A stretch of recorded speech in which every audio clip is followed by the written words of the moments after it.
কেমন আছো সবাই? আশা করি সবাই অনেক ভালো আছো। আমরা আজকে ওকিং মসজিদে ঈদের জামাত গল্পটি পড়ছি, যে গল্পটি লিখেছেন মোহাম্মদ আব্দুল হাই।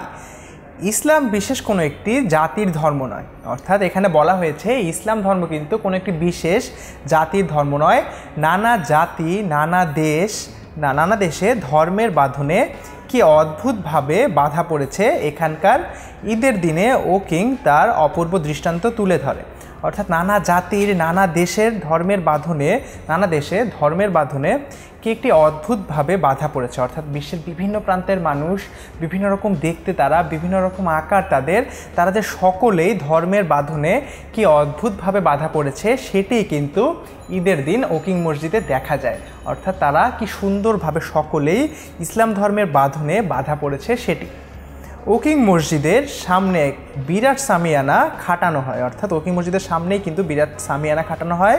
তার চারঘাট দিয়ে এক একটা মুসলিম দেশের পতাকা টানানো হয়, অর্থাৎ তার চারপাশ দিয়ে কিন্তু এক একটা মুসলিম দেশের পতাকা টানানো হয়।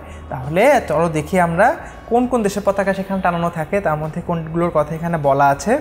পতাকাগুলোর দিকে একবার চোখ বুলালেই সে দেশের জাতীয় সংস্কৃতির পরিচয় পাওয়া যায়। অর্থাৎ প্রতিটি পতাকার দিকে একবার করে তাকালেই কিন্তু সে দেশের সংস্কৃতিটি কেমন, জাতীয় সংস্কৃতির একটি পরিচয় খুব সহজেই পাওয়া যায়।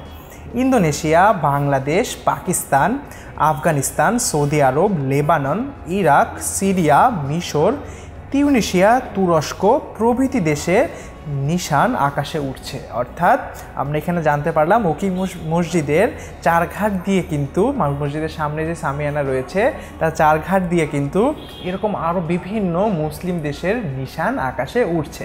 বন্ধুরা, আমরা কিন্তু ওকিং মসজিদে ঈদের জামাত গল্পটির আরেকটি অংশ পড়ে নিলাম। কোনো প্রশ্ন থাকলে কিন্তু আমাদেরকে অবশ্যই কমেন্ট সেকশানে জানিয়ে দেবে। ধন্যবাদ বন্ধুরা।